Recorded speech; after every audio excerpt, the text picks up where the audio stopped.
දැන් subject balance අවුල්ලා තියෙන බහුතරයකට ප්‍රශ්නේ බහුතරයකට හැමෝටම නෙමෙයි හැමෝටම ගැලපෙන්න තමයි මම කියන්නේ. සාමාන්‍යයෙන් වෙලා තියෙන කෙමිස්ට්‍රි ලකුණු සාමාන්‍යයෙන් යම් ගාණක් තියෙනවා x කියන්නකෝ. ෆිසික්ස් ලකුණු සාමාන්‍යයෙන් වෙනස් ළමයි ඉන්න පුළුවන්. ෆිසික්ස් ලකුණු සාමාන්‍යයෙන් x ඍණ 10ක් විතර තියෙනවා. ඒක බොහොම සාමාන්‍යයිනේ. සාමාන්‍යයෙන් කෙමිස්ට්‍රි ලකුණු x නම් ෆිසික්ස් ලකුණු x ඍණ 10 කියන බොහොම සාමාන්‍යයි. කෙමිස්ට්‍රි ලකුණු 65 නම් ෆිසික්ස් ලකුණු 55 වෙන. ඒක සාමාන්‍ය A level වලදීත් එහෙමයි වෙන්නේ. ඒ සබ්ජෙක්ට් එකේ සංකීර්ණතාවය මතන ඒක තියෙන්නේ. එතකොට ඒක A level වලදී පවා එහෙම. ඒ වගේ කෙමිස්ට්‍රි වලට A level 85 දානවා ෆිසික්ස් වලට 75ක් වගේ තමයි එන්නේ. ඒක සාමාන්‍යයෙන් එහෙම තමයි. ඒක වෙනස් වෙන්න පුළුවන් ළමයාගෙන් ළමයාට. මොකද අර පාඩම් කරන්න විශේෂ හැකියාවක් තියෙන ළමයි ඉන්නවා, හිතන්න විශේෂ හැකියාවක් තියෙන ළමයි ඉන්නවා. ඒක මත වෙනස් වෙන්න පුළුවන්.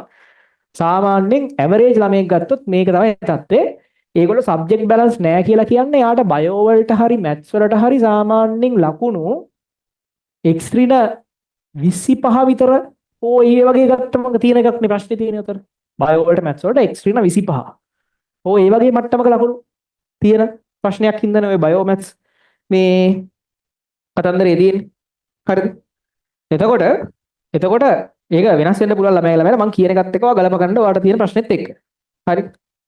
එතකොට දැන් මෙහෙම තමයි මේක අවුලක් නෑ හරිද? කෙමිස්ට්‍රි වලට x ෆිසික්ස් වලට x ඍණ 10 කියන එක ඇවරේජ්. ඒක සාමාන්‍ය ඕනෙම ඉන්ජිනියරින් මෙඩිසින් යන ළමයිගේ සාමාන්‍ය තත්ත්වයක්. ඔය විශේෂයෙන් ෆිසික්ස් වලට අධික දක්ෂතාවයක් තියෙන ළමයි වුණාම ඒ කියන්නේ එයාගේ පොඩි කාලේ නම් එයා අර හිතර සීන් එකේ නම් හිටියේ පාඩම් කරන සීන් එකට වඩා එහෙම වුණා නම් එයාගේ මේ දෙක මාරු වෙනවා.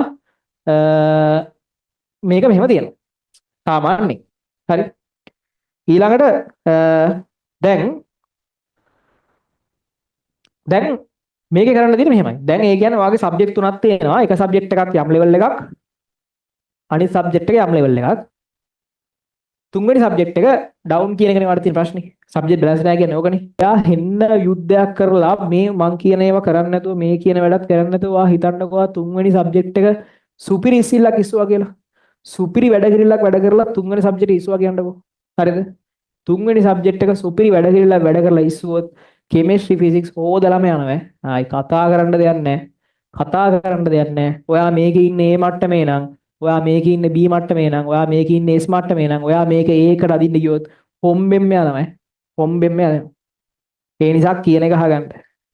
මේක මේ මීට කලින් කරලා තියෙන ළමයි දන්නවා මොකද්ද වෙන්නේ කියලා. සමහර ළමයි ඉන්නවා ෆිසික්ස් වල මැද්දේ කාලේ টොප් ලිස්ට් ආවා. ෆිසික්ස් වල ලකුණු සාමාන්‍යයෙන් টොප් ලිස්ට් වලත් ඉන්නවා. ඊට පස්සේ ඒක පැත්තකින් තිබ්බ ඔන්න ගියා මැත්ස් හදන්න. ඔන්න ගියා බයෝ හදන්න. ආ ඉතින් টොප් ලිස්ට් පැත්ත බලා දෙවත් නැහැ. හරිද?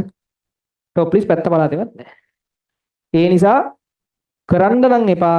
මොකද කරොත් ගොඩ එන්න කාලයක් නැහැ. දවස් 50 ගානයි තියෙන්නේ. වැටිලා ගොඩ එන්න කාලයක් නැහැ. දවස් 50 ගානෙන් වැටෙන්නම දවස් 25ක් විතර යනවා. ඊටු දවස් 25 ගොඩ එන්න අමාරුයි වැටෙනාට පස්සේ. කරන්න නම් එපා. කරන්න නම් එපා. හරි. ඊට පස්සේ දැන් එහෙම මොකක්ද දැන් කියන්නේ? දැන් මේ දෙක මම කියන්නේ මේ දෙන්න A B තියාගෙන මේක S තියාගන්න කියලා නෙමෙයි. මම කියන්නේ මම A level කරන වෙලාවේ මට අවසාන මාස 3 විතරත් කෙමිස්ට්‍රි A ෆිසික්ස් A දෙන්න මට ෂුවර් එකටම 95+ A තිබිලා කම්බයින් ලකුණු 25ක් නැති වෙලාවෙත් මං කම්බයින් එක 100කට හදන්න ගියේ නැහැ.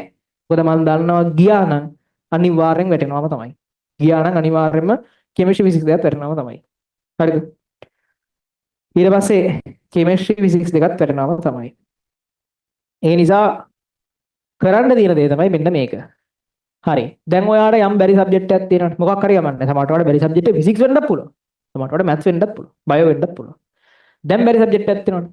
මේ බැරි සබ්ජෙක්ට් එක ඔයා හෙන්න එෆර්ට් එකක් දාලා ඔයා ඒකට අදින්න යන්නේ නැහැ. මොකද ඔයාගේ ඒකට අදින්න ගියොත් ඔයාගේ අනිත් සබ්ජෙක්ට් එක අනිවාර්යෙන් වැටෙනවාමයි. හරිද? එතකොට ඒ නිසා මම මේ කියන සබ්ජෙක්ට් එක එක්කෙනාට වෙනස් වෙන්න පුළුවන්. සමහරව ඉන්නවා ෆිසික්ස් පුළුවන්, කම්බයින් පුළුවන්, කෙමිස්ට්‍රි බෑ. සමහරව ඉන්නවා කෙමිස්ට්‍රි පුළුවන්, ෆිසික්ස් බෑ, ෆිසික්ස් පුළුවන්, කම්බයින් බෑ. කෙමිස්ට්‍රි පුළුවන්, ෆිසික්ස් පුළුවන්, බයෝ බෑ. බයෝ පුළුවන් කෙමිස්ට්‍රි. සමහර ළමයි ඉන්න මෙහෙම. පාඩම් කිරීමට උපන් හපන්. බයෝ පුළුවන්, කෙමිස්ට්‍රි පුළුවන්. බයෝ තමයි කෙමිස්ට්‍රි වලටත් වඩා වැඩි. ෆිසික්ස් බෑ. එක එක මිනිස්සු එක එක වගේ නේ ඇත්තේ ඇඟිලි පහ වගේ තමයි එක එක කට්ටිය එක වගේ ප්‍රශ්නයක් නැහැ. හරිද? එහෙම පුළුවන්. එහෙම අවුලක් නැහැ. මිනිස්සු ඉන්නවනේ එක විදිහට. හරි. ඒතකොට ඒ නිසා මේ එක එක කෙනා එක එක විදිහයි ඒක ගැටලුවක් නැහැ ප්‍රශ්නයක් නැහැ. ඒතකොට කොහොම හරි ඔයාට තියෙන ප්‍රශ්නේ මොකක් හරි වේවා. ඔයා මේ සබ්ජෙක්ට් එකට අඩු අවධානයක් දීලා මේක ඉස්සුවොත් අනිවාර්යයෙන්ම මේක හදන්න පුළුවන්. මේ දෙක වැටෙනෙක් ගොඩ දාගන්න බැරි වීම මත ඔයාට දැනට එනවටත් වඩා අඩු සිද්ධියක් තමයි බාගට එන්නේ. ඒ නිසා කරන්න තියෙන්නේ මෙච්චරයි. මේක මේ මට්ටමින් පවත්වාගෙන යාම සඳහා ඔයා දැනට දරපු එෆර්ට් එකම දෙන්න. දැන් ඔයා කෙමිස්ට්‍රි ෆිසික්ස් වල ලකුණු වැඩි කරගන්න ඔයා පහුගිය ටිකේ මාසු වෙනවා කියලා. දැන් ඔයාගේ ලකුණු 60යි කියන්නකෝ. ඔය එෆර්ට් එකම දෙන්න. එෆර්ට් එකම දෙන්න. ඔයා මේ ලකුණු වැඩි වේගන යද්දිත් ඒ කට්ටම කණ්ඩ. කෙමිස්ට්‍රි වලට ඒ කට්ටම කණ්ඩ. මේකට අනිවාර්යයෙන්ම මීට වඩා කට්ටක් කණ්ඩ ඒක අපිට අඩු කරගන්න වෙනවා අපේ තියෙන අනිත් දුර්වලතා මගහැරවාගෙන. සමහරවිට සෝෂල් මීඩියා, සමහරවිට නිකන් ඉන්න වෙලාවල්, සමහරලාට නිදිය ගන්න වෙලාවල්, සමහරලාට ඔහි කියවන කාලය, නිකන් ඉඳගෙන ඉන්න කාලය, මනෝපාරක් ගහගෙන ඉන්න කාලය, අරවා මේවා ටික එකතු කරා ඒ ටික ඔක්කොම මේවා කරගත්තා මේකට දුන්නා. හරිද? මේ ටිකට මේ එෆර්ට් එකම දුන්නා. මේ යන සාමාන්‍යයෙන් ටිකක් පුළුවන් සබ්ජෙක්ට් වලට මේ එෆර්ට් එකම දුන්නා. අරවා මේවා සඳහා යන කාලේ ඔක්කොම එකතු කරගත්තා. එකතු කරලා මේකට ගැහුවා. මේක සාමාන්‍යයෙන් උඩ එනවා. දැන් ඉන්නේ S නම් B එකකින්වත් නවත්තගත්ත හැකි. B එකකින් නම් නවත්තගත්ත හැකි. හරිද? ඒතර ඔහොම තමයි සබ්ජෙක්ට් බැලන්ස් කරන්න ඕනේ.